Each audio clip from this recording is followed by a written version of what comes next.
Hello and welcome to the CSTW's Writers Talk. Today I'm lucky enough to have Tony Horwitz in the studio with me, who is the author of a new book called A Voyage Long and Strange.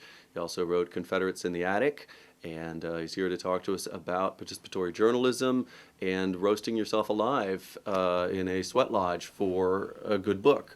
So welcome, Mr. Horwitz. Thanks for having me. Great. You were a history major and a journalist for the Wall Street Journal and the New Yorker, things like that. How did you get into participatory journalism? What made you want to sacrifice your health and life for a good article? I didn't do a lot of it as a journalist. It was more when I started writing books. But, from time to time as a reporter, there are stories that are better told by doing it. So I did a story once about going undercover in a poultry processing plant to describe what it's like to slice and dice chicken all day. And I was in the Middle East and rode with the Camel Corps in Egypt to describe what that was like. So every once in a while, I found it helped me tell the story. It gives you a little humor, a little narrative. But in journalism, there's a limit to how much you can put in a story. Mm-hmm.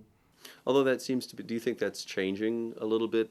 Does it seem to be more personal in journalism now? Yeah, well, I think now with blogging and all the online venues, sure, it's all the rules are changing. But I was sort of, one of the dinosaurs last of the old print journalist types where, at the Wall Street Journal and elsewhere, unless there was a reason for you to be in the story, you weren't supposed to be. Right, okay.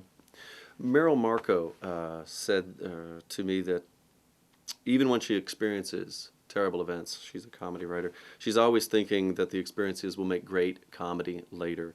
In A Voyage Long and Strange, you describe a very difficult sweat lodge ceremony that it's a pretty humorous fashion in your book. I love the line the next day when you're going downstairs after having survived all of this very hot, very smoky environment, and somebody says, "Oh yeah, I saw a guy go into a sweat lodge on crutches once and come running back out." That's one of my favorite lines in the book.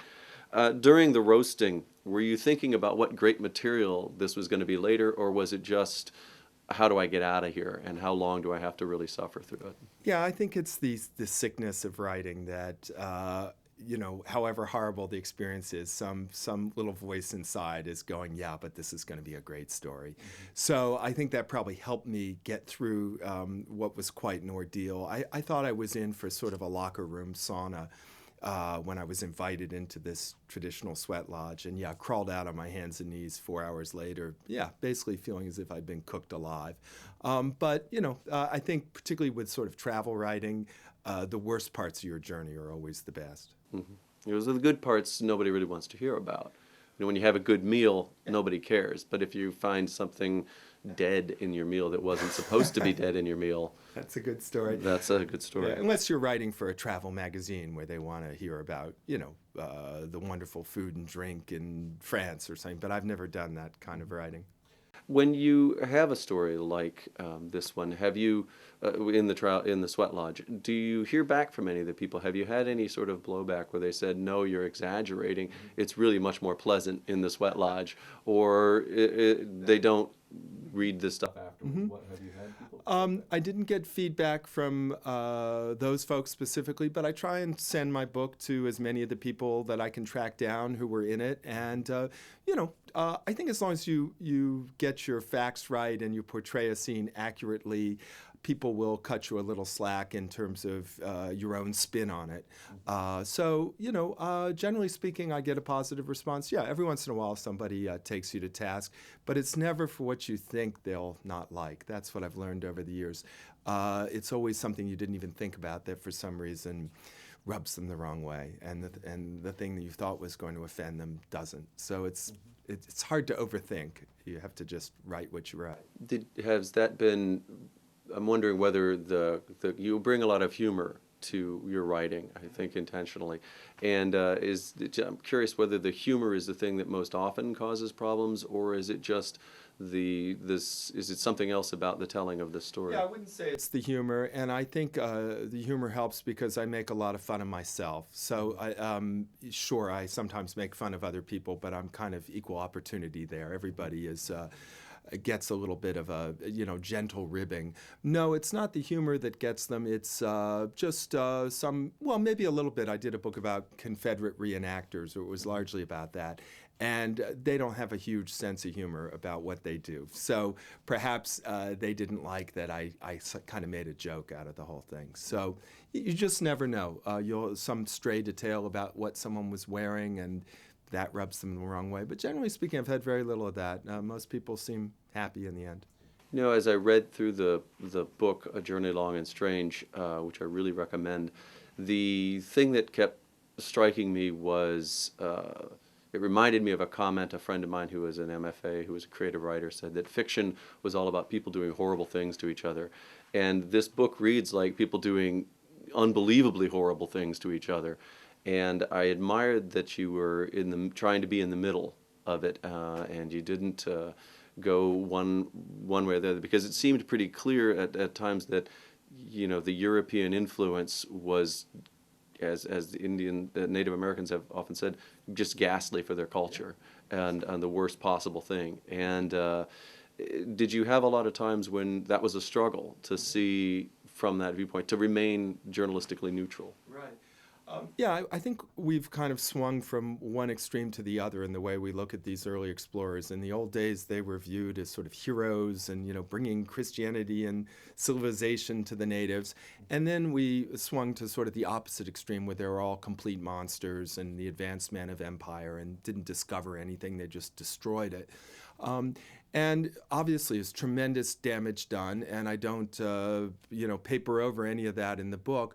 On the other hand, I still think we can, whether or not we approve of what these early explorers did, they were important. One can be interested in a Hernando de Soto, who was an absolute butcher, was an important figure and also a fascinating one.